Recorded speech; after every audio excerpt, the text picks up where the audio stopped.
While volume can decline into highs as the pace slows, declining volume at the lows of a price move can also serve as an indication that a reversal looms on the horizon.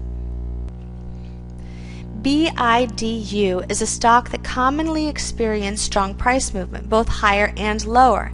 Heading into the fall of 2005, BIDU was also experiencing its own fall, moving from highs above $150 in August to about $60 in October.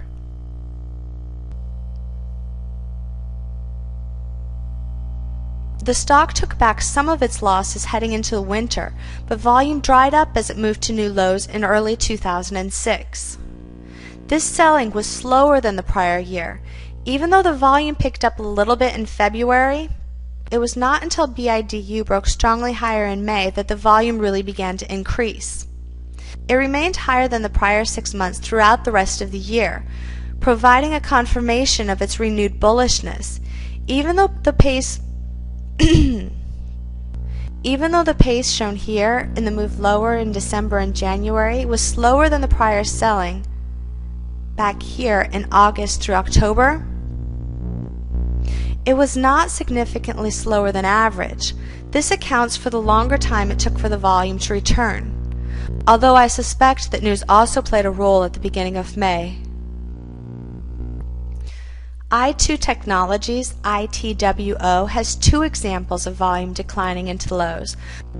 The first took place on a second wave of selling on a downside move following a large bearish gap in May of 2006.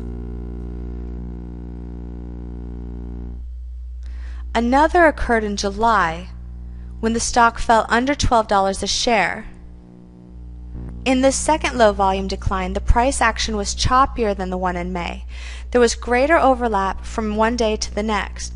As on BIDU, volume only increased when the upside momentum increased coming off of the lows. This low volume decline is a favorite pattern of mine, particularly when combined with the 4 other technical tools.